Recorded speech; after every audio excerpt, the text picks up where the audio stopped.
is up, car guys and car gals, all things automotive? Andrew here for another automotive vlog. The topic of today's vlog is, should Porsche have been held accountable for the untimely death of Paul Walker? So if many of you haven't already heard, there's been a ruling by a federal judge in the state of California that Porsche is not accountable for Paul Walker's untimely death. Now, for many of you that are watching, I'm sure all of you are familiar with who Paul Walker is. He's a tremendous influence to the car culture and car community, and was one of the inspirations for I myself getting into automotive videos. And not just that, of course, you know, how cars have influenced my life. You know, I've been a car guy ever since I was a little car boy, I should just say. Yeah, you know, the Fast and Furious saga has had a tremendous impact on my life, and I think it's one of the greatest film series ever made. And it just really reaffirmed the point that, you know, I'll forever be a car guy, and I'll always, you know, have an eye for cars, and, you know, be tremendously inspired to, you know, continue what I'm doing with YouTube, and, you know, just enjoy cars and people alike. So I found out about Paul Walker's death on social media, and I honestly thought it was a hoax, but it really hit me when they confirmed his death, and it really impacted me. And not so much that day, but like months after, really, is when it really started to hit me that, you know, I really felt that, wow, he's gone, he's not coming back. Like, one of my childhood icons is gone, you know, and he was really an incredible factor when thinking about what got me so passionate about cars. And, you know, not just a Fast and Furious saga is not going to be the same without him, but, you know, the car culture is really not going to be the same without him. In 2013, on November 30th, Paul Walker tragically passed away at the age of 40 years old due to a car crash. I'm sure many of you have heard about it. He was actually leaving an event. It was a beneficial event for victims of a natural disaster in Yolanda, I believe that's a country. And it was 3:30 in the afternoon, and he was sitting passenger in a Porsche Carrera GT, a 2005. And many of you who do not know what that car is, it's a supercar, and it's pretty much a store-bought race car. That's the easiest way I can put it, the most simple way I can put it. It's powered by a 5.7 liter V10, naturally aspirated, makes 605 horsepower. Sticker price was $448,000, and in the year 2016, obviously, which it is now, they're selling between like $600,000 and $800,000, depending on what dealership you go to, or what luxury car dealer that has that on the lot. And as you can tell, they've much appreciated from 2005 because it's a highly sought after collector car. And the main dispute in this case, the lawsuit was brought upon by not only Paul Walker's daughter, but also the wife of the driver, who's Roger Rhodas. Now, for you that don't know who Roger Rhodas is, he's a professional race car driver. So we would like to think that he knew what he was doing at the time of him exceeding the speed limit tremendously and crashing the car. Well, obviously, you know, he was getting a little bit overzealous, but that's not the point here. The point here is, should Porsche be held responsible for their death? And if you're going to ask me to make a decision right now, not that my decision means anything or my opinion means anything, because I'm not involved in politics, and, you know, I don't like to get political on this channel, especially being with, you know, the craziness of politics that are going on, especially in this election year. You know, I like to keep this channel strictly about cars. So if I were to give my opinion, I would say that Porsche should definitely not be held accountable for their untimely deaths. It was obviously, it was misbehavior, and it was, you know, getting a little bit too carried away is what caused them to die. And another side note is that the lack of stability features is to be known by whoever buys the car. You know, it's like I said, it's a store-bought race car. So going in, if you have that $500,000, I hope you have a brain enough in your head to know that this can be a dangerous car. It is a handful if you don't know how to drive it, and especially for Roger Rhodas. He was a professional race car driver, so I'm sure he knew that. I think he just got a little bit too carried away, and that happens to the best of us, because I know many of you watching this channel can never say that you haven't exceeded the speed limit at least once in your lifetime.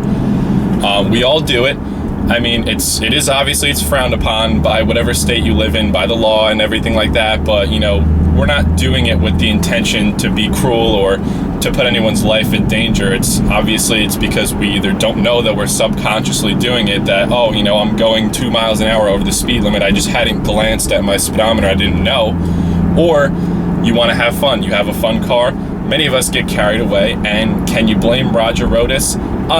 You can and you can't. So here's my thing, is that it was recorded that they were doing 93 miles an hour in a 45 mile per hour zone. Now that's more than doubling the speed limit. That's a little bit outrageous. That's getting carried away to a level where it's just like, it's, you know, inexcusable. That's the word or the phrase I'm looking for, is that it's very inexcusable, you know, to get carried away to that point.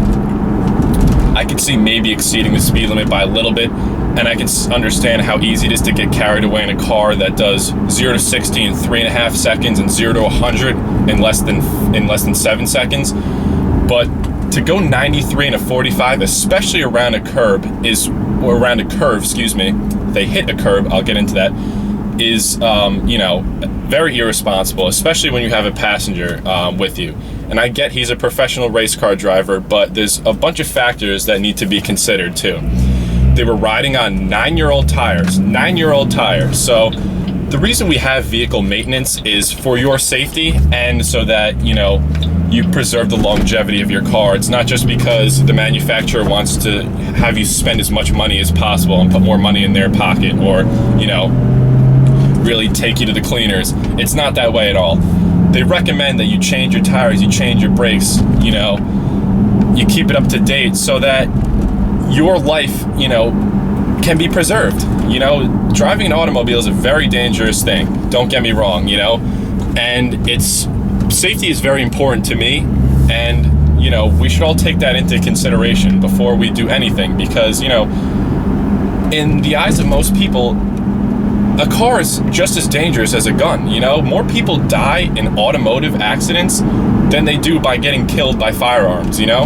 So, again, not to get political with this, but we have to really be very considerate when discussing, you know, we have to be very considerate when upkeeping our vehicles. You know, it's not some joke that we could just say like, oh yeah, you know, well, this year is going to be another year I'm going to skip out on buying tires, you know, I want to save some money. Honestly, is life really worth it? And also the other thing I want to take into consideration was they were approaching a curve and they were still accelerating. It's not even that they were trying to decelerate for the curve or anything. They were continuing to accelerate. So they were at 93 when they approached the bend. They hopped a curb, hit 2 trees, and eventually made their way into a telephone pole. They crashed into a telephone pole. That's when the vehicle burst into flames, and unfortunately we lost those 2 wonderful souls today. So unfortunately, that's how the untimely death of Paul Walker had occurred. And to put it in the hands of Porsche and say that they're responsible for the death, I think is a little bit ridiculous in my opinion. You know, they didn't design the car to be a malicious vehicle. It's a store-bought race car, and you should know that before you buy it, you know? And I'm not preaching to you guys like, oh, you know, who's out there that's, you know, in the market for buying a Porsche Carrera GT. I think my audience, you know, that has that kind of money is on the smaller side. But the point I'm trying to make here is that the manufacturers should not be responsible for someone's carelessness. And, you know, I feel very badly for Paul Walker's daughter. You know, it's very tragic that she has to grow up without a father. That's very sad, and I don't know what I would do if I lost my father. it's a suit that I don't think is ever winnable if you're going to go after any car manufacturer, because they don't go in with the mindset that let's make a tremendously malicious vehicle that, you know, is impossible to be handled properly by any individual so that the immediate result is death. Like, no manufacturer goes in there with that mindset when they're going to build a vehicle. Like, that's a little bit ridiculous. So trying to win a suit like that, I think, is a little bit, it's actually a lot a bit tough, if that's a word. But yes, I think it's a very tough suit to win. But again, I can honestly sympathize for Paul Walker's daughter and being a little bit frustrated with the multitude of factors that made his death happen. And honestly, you know, I can't really blame her, but I don't think that you should be going after the manufacturer. To me, it's unfortunate that we don't hear the name Roger Rhodas as often as we should when associating him with the tragedy of Paul Walker's death. You know, I believe their deaths are equally as tragic, just as any death is. Anybody who dies, it's, you know, no life should be forgotten. So I don't know about you guys, but I think it's just quite a bit unfortunate that, you know, we don't give Roger Rhodas that same recognition that we do Paul Walker when we speak of this tragedy. And not saying we should speak of this tragedy, we should obviously think about the impact that Paul Walker had on the world, along with the impact that Roger Rhodas had on this world. You know, it's not something that we should bask upon. Death is not a thing that we should dwell on, and we should always remember somebody for the good that they did for society and for everybody that they touched. So that's just a little side note that I want to make here, is that you know, it's just as equally a tragedy that Roger Rhodas died as is Paul's passing.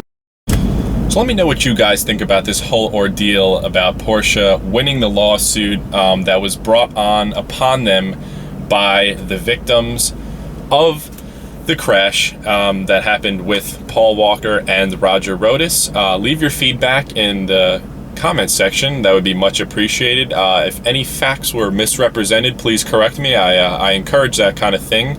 And until next time, guys, this has been All Things Automotive. Car guys and car gals, take care.